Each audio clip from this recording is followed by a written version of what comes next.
ओम शांति। आज बाबा की 24 तारीख की मुरली है। बाबा ने कहा, मीठे बच्चे, तुम यहाँ श्री कृष्ण जैसा प्रिंस बनने की पढ़ाई पढ़ते हो। तुम्हें पढ़ाने वाला स्वयं भगवान है। प्रश्न, बाबा जब भगवानुवाच शब्द बोलते हैं तो कई बच्चे भी मूंझ जाते हैं, क्यों? उत्तर, क्योंकि भगवान तो गुप्त है। वह समझते हैं शायद इस दादा ने भगवानुवाच बोला, परंतु भगवान को बोलने के लिए जरूर मुख चाहिए ना। बाबा कहते हैं, ये वंडरफुल समझने की बातें हैं कि मैं कैसे इनमें प्रवेश कर तुम्हें पढ़ाता हूं। ओम शांति, ओम शांति। बाबा भगवानुवाच, भगवान क्या कहते हैं? यह भगवानुवाच किसने कहा? देखने में तो कोई आता नहीं। मनुष्य को भगवान नहीं कहा जाता है। कोई समझेंगे कि बोलने वाले ही कहते हैं भगवानुवाच, लेकिन निराकार भगवान बोल रहे हैं। यह सिर्फ तुम ही जानते हो।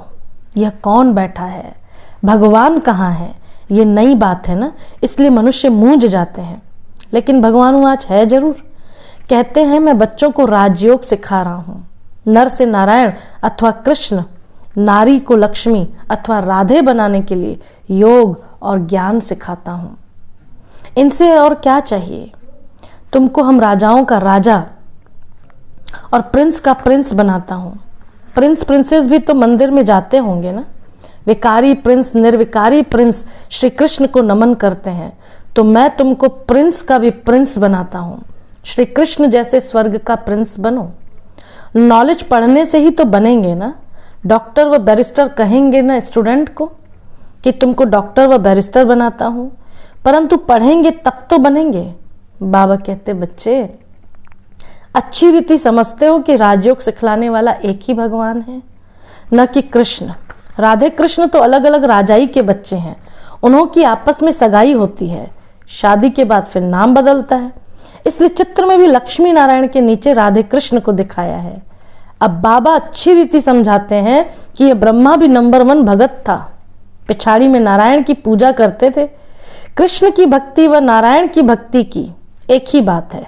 कृष्ण ही बड़ा होकर नारायण बनता है। अब तुमको नर से नारायण बनने के लिए राजयोग सिखला रहे हैं। अब तुम्हारे 84 जन्म पूरे हुए हैं। अब इनकी आत्मा भी पढ़ रही है, फिर भविष्य में श्री कृष्ण बनती है। बाबा कहते हैं, बच्चों, तुम ज्ञान चिता पर बैठ गोरे बनते हो, फिर काम चिता पर बैठ सांवरे बन गए हो।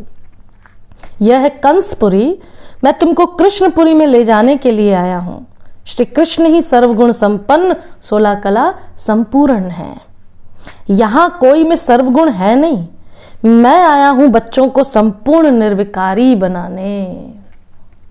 बनना है योग बल से। बाहुबल है हिंसक लड़ाई जो तीर कमान से होती है, फिर बंदूकों और तलवारों से हुई, अब तो होती है बॉम्ब्स से। खुद कहते हैं हम ऐसे बॉम्ब्स बनाते हैं जो घर बैठे सब खत्म हो जाएंगे। फिर मिलिट्री क्या करेगी? बाबा कहते हैं, मीठे मीठे बच्चों, ये पाठशाला है। मैं तुमको प्रिंस श्री कृष्ण जैसा बनाता हूं। जो फर्स्ट प्रिंस सत्युग का था, वह अब 84 जन्म लेकर कलयुग में बेघर बना है। भारत में उनका ही राज्य था, फिर पुनर्जन्म लेना पड़े। कृष्ण को भगवान कहते तो भगवान फिर पुनर्जन्म में कैसे आएंगे? भगवान तो नहीं आएगा ना पुनर्जन्म में। भगवान तो निराकार है, वह है ही एक रचयिता, बाकी सब है रचना। तब तो कहते हैं हम आत्माएं सब भाई भाई हैं। बाबा समझाते हैं, तुम ब्रह्मा कुमार कुमारी आपस में भाई बहन ठहरे, तो फिर क्रिमिनल असॉल्ट तो हो। फिर बाबा ने कहा, फिर क्रिमिनल असॉल्ट कैसे हो? तुम वर्षा एक बाबा से लेते हो भविष्य के लिए। अगर पवित्र नहीं रहेंगे तो शांति धाम सुखधाम में कैसे जाएंगे? पुकारते भी हैं, हम पतित बन गए हैं, पावन बनाने आओ। तो बाबा कहते, मुझे याद करो, ये तुम्हारा अंतिम जन्म है। तुम सब आत्माएं अब वापस वानप्रस्थ में जा सकती हो, इसलिए वानप्रस्थी हो। ऐसा कोई गुरु रास्ता बता न सके। यह है ज्ञान, यह ज्ञान है ही एक बाबा के पास। वही पतित पावन निराकार है। बाबा कहते हैं कि मुझे याद करो, थोड़े टाइम के लिए मैंने इस तन का लोन लिया है। शरीर बगैर आत्मा कैसे बोल सकेगी? भगवान वाच है कि मैं बूढ़े साधारण तन में प्रवेश कर तुम बच्चों को पढ़ाता हूं। मैं गर्भ में नहीं आता हूं, गर्भ में आने वालों को तो पुनर्जन्म में आना पड़े, मैं एक ही बार आता हूं। प्रकृति का आधार मुझे जरूर चाहिए, मैं इसमें बैठकर तुमको पढ़ाता हूं ब्रह्मा तन में। यह तो पहले अपने जवाहरात का धंधा करता था। बाबा के को याद कर रहा है बाबा। कोई गुरु ने नहीं सिखाया, अचानक ही बाबा ने प्रवेश किया। करण करावन हार होने के कारण इससे कर्तव्य कराते रहते हैं। यह भी सीखता जाता है, तुम भी साथ में सीखते जाते हो। बोलते हैं तुमको, परंतु सुनता पहले मैं हूं। ये ब्रह्मा बाबा बोल रहे हैं। बोलते हैं तुमको, परंतु सुनता पहले मैं हूं। पढ़ाने तुम बच्चों को आता हूं, परंतु इनकी आत्मा भी पढ़ती रहती है। बच्चों को राजयोग सिखलाने आया हूं, ऐसा कभी कोई पढ़ाते नहीं। यह है पावन बनने की बात। यह संगम युग है ही पुरुषोत्तम बनने का। पुरुषोत्तम श्री कृष्ण था। स्वयंवर के बाद उनकी डिग्री कुछ कम हो जाती है, इसलिए श्री कृष्ण की महिमा बहुत है।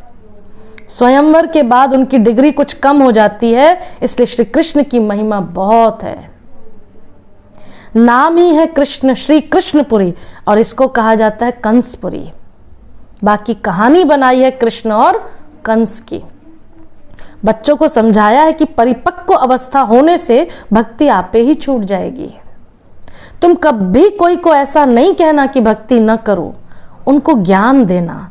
बाबा तुमको ज्ञान दे स्वर्ग का प्रिंस बनाने आए हैं। कृष्ण भी स्वर्ग का मालिक था, अब नहीं है, फिर से वह भी राजयोग द्वारा बन रहे हैं। तुमको भी पुरुषार्थ कर बाबा को याद करना है। हेवन की स्थापना करने वाला है हेवनली गॉड फादर।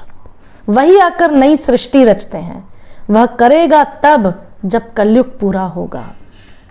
सत्युग त्रेता में नहीं आते, कहते हैं मैं कल्प कल संगम युगे आता हूं।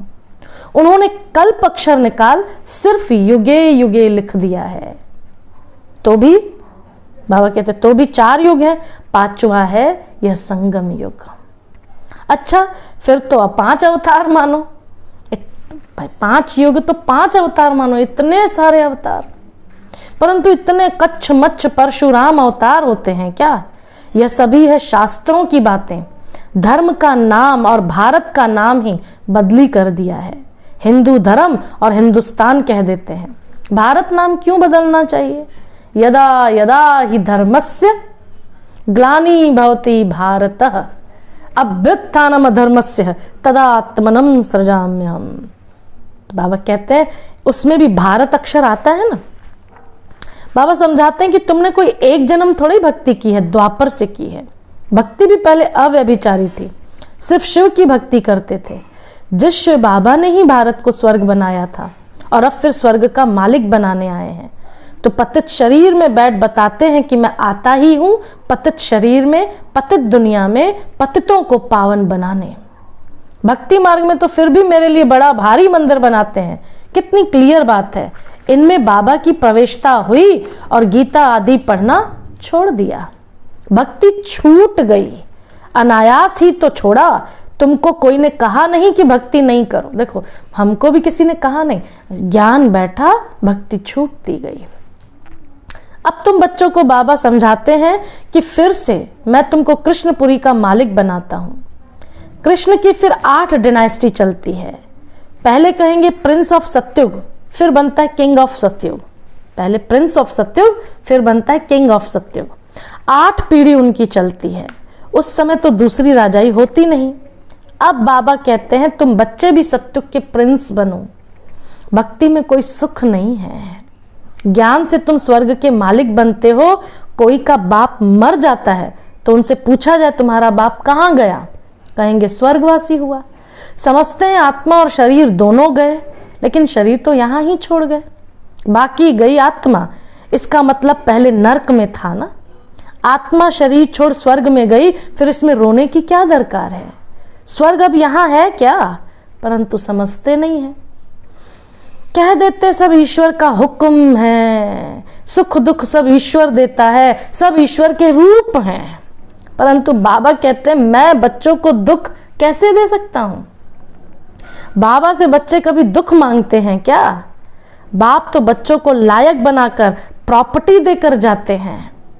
बाकी दुख तो हर एक को कर्मों के अनुसार ही मिलता है।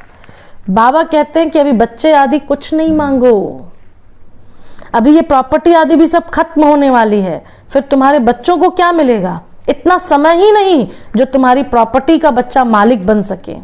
बच्चा बड़ा हो तब तो मालिक बने, परंतु इतना टाइम ही नहीं है। विनाश सामने खड़ा है। मनुष्य तो कहते हैं कलयुग में अजून 40,000 वर्ष पड़े हैं। ये ब्रह्मा कुमार कुमारियां तो विनाश विनाश करते रहते हैं। कंपेयर होती है ना शास्त्रों की और ब्रह्मा कुमारियों की, तो ये ब्रह्मा कुमारियां तो विनाश विनाश कहती हैं। अब ब्रह्मा कुमारियों ने बंद कर दिया तो दुनिया वाले कहते हैं विनाश विनाश। कहानी है ना, शेर आया, पर आखिर तो आया ना, खा गया। सब समझते हैं कि थोड़ा थोड़ा काल आएगा, यह तो होता ही रहता है, लेकिन तुम कहते हो कि महाकाल आया हुआ है। अंतर, शिव बाबा कालों का काल आया हुआ है जो सभी आत्माओं को वापस ले जाएगा। तो शरीर तो जरूर छोड़ना पड़े, इसलिए बाबा कहते हैं योग से पवित्र बनो। आत्माओं को पवित्र बनाए फिर वापस ले जाएंगे। अगर पवित्र नहीं बनेंगे तो बहुत सजाएं अंत में खानी पड़ेंगी और ऊंच पद भी पा नहीं सकेंगे। Shri Krishna number 1 pass with honour है, उनको स्कॉलरशिप मिलती है। 21 जन्म राज्य पाते हैं। कितना सहज बाबा समझाते हैं। बुद्धि में बैठता है फिर गुम हो जाता है। किसको भी भक्ति छुड़ानी नहीं है। बाबा आया है भक्तों को भक्ति का फल देने। कहते हैं मैं कल्प पहले मिसल फिर उसी साधारण तन में आया हूं और कल्प कल्प आकर मैं तुमको पढ़ाता हूं। यह है ऊंच से ऊंच पढ़ाई। तुम जानते हो हम सतो प्रधान थे, अब तमो प्रधान है, फिर भारत ही सतो प्रधान बनता है। और धर्म वालों ने इतना सुख नहीं देखा है तो दुख भी नहीं देखा है। बाहर वालों के पास पैसा तो बहुत है तो गरीब देश को कर्ज देते हैं। उन बेचारों को ये पता नहीं कि ये रिटर्न हो रहा है, जो भारत से लिया वो रिटर्न कर रहे हैं। बिल्कुल घोर अंधियारे में है, कुंभकर्ण की नींद में सोए हुए हैं। पिछाड़ी में हाय हाय करके उठेंगे, फिर तुम कहेंगे टू लेट, क्योंकि लड़ाई शुरू हो जाएगी। फिर क्या करेंगे? भंभोर को आग लग जाती है, फिर तो टू लेट हो जाता है। इसलिए बाबा कहते बच्चे अब जल्दी जल्दी पुरुषार्थ करते जाओ। बाबा कोई जास्ती तकलीफ नहीं देते। बाबा को आकर कहते हैं बाबा अगर हम पूजा नहीं करते तो वो कहते हैं यह तो नास्तिक बन गया है। बाबा राय देते हैं, साक्षी होकर बाबा की याद में रहो। थोड़ी थोड़ी पूजा बाहर से कर दो। एक होता है दिल से करना, दूसरा होता है राजी करने के लिए करना। अंदर में तुम शिव बाबा को याद करना। अगर कोई तंग करता है तो पूजा करके दिखाओ तो वह खुश हो जाएंगे। कितनी सुंदर देखो बाबा युक्तियां बताता है। यह कोई पाप का काम तो नहीं है। बाबा तो बहुतों को कहते हैं शादी आदि पर भी भले जाओ, दोनों तरफ तोड़ निभाना है। वहां भी सुनाते सुनाते कोई ना कोई को तीर लग जाएगा। युक्ति से चलना है। बाबा का फरमान है कि अब पतित नहीं बनना है। पवित्र बनने से ही तुम कृष्णपुरी के मालिक बनेंगे। शिव बाबा को याद करो तो विकर्म विनाश होंगे और विश्व के मालिक बन जाएंगे। बच्चों ऐसी ऐसी युक्ति से अपने मित्र संबंधियों को समझाना है। वह है जिस्मानी यात्रा और यह है रूहानी यात्रा। यह रूहानी यात्रा बाबा सिखलाते हैं। कहते हैं माम एकम याद करो तो पतित से पावन बन जाएंगे और सब दुख दूर हो जाएंगे। कोई विरला व्यापारी व्यापार करे अर्थात बैकुंठ की बादशाही ले लेवे। श्रीमत पर चलते रहो। ऐसा भी ना हो पैसे आदि कहाँ मुफ्त में जाएं, कुछ फल न निकले। घर बार भी संभालना है, बच्चों की पालना भी करनी है, सिर्फ श्रीमत पर चलना है। राय लेनी है कि बाबा इस हालत में हम क्या करें। बाबा बच्ची कहती है हम शादी करें तो बाबा कहते हैं कि शादी करानी ही पड़ेगी क्योंकि उनका हिस्सा है, उनको दे दो। बाबा सिर्फ समझाते हैं। फिर भी कुछ पूछना हो तो पूछ कर श्रीमत पर चलो। अंडरलाइन करना, पूछ कर श्रीमत पर चलो। बच्चों को बाबा की आज्ञा पर चलना है, इसमें ही कल्याण है। क्यों चलना है आज्ञा पर? क्योंकि उसी आज्ञा में हमारा कल्याण है। अच्छा, मीठे मीठे सिक्की लदे बच्चों प्रति माता पिता बाप दादा का याद प्यार और गुड मॉर्निंग। रूहानी बाबा की रूहानी बच्चों को नमस्ते, और हम सब रूहानी बच्चों की रूहानी माता पिता बाप दादा को याद प्यार, गुड मॉर्निंग, नमस्ते नमस्ते नमस्ते। सार हर कर्म साक्षी होकर शिव बाबा की याद में करना है। लौकिक अलौकिक दोनों तरफ तोड़ निभाना है। लौकिक से युक्ति युक्त चलना है। दूसरा, इस अंतिम जन्म में भी यह वानप्रस्थ अवस्था है, वापस घर जाना है, इसलिए पावन जरूर बनना है। कोई भी बंधन नहीं बनाने, नए नहीं बनाने, पुराने ही बंधन छुड़ाने में टाइम लग रहा है। वरदान, पुराने संस्कारों व विघ्नों से मुक्ति प्राप्त करने वाले सदा शक्ति संपन्न भव। किसी भी प्रकार के विघ्नों से, कमजोरियों से या पुराने संस्कारों से मुक्ति चाहते हो तो शक्ति धारण करो, अर्थात अलंकारी रूप होकर रहो। जो अलंकारों से सदा सजे सजाए रहते हैं वह भविष्य में विष्णुवंशी बनते हैं, लेकिन अभी वैष्णव बन जाते हैं। उन्हें कोई भी तमोगुणी संकल्प व संस्कार टच नहीं कर सकता। वे पुरानी दुनिया अथवा दुनिया की कोई भी वस्तु और व्यक्तियों से सहज ही किनारा कर लेते हैं। उन्हें कारणे अकारणे भी कोई टच नहीं कर सकता। स्लोगन, हर समय हर कर्म में बैलेंस रखना ही सर्व की ब्लेसिंग प्राप्त करने का साधन है। हर समय हर कर्म में बैलेंस रखना ही सर्व की ब्लेसिंग प्राप्त करने का साधन है। अच्छा जी, ओम शांति। मीठे बाबा की अति मीठी मुरली। ओम शांति।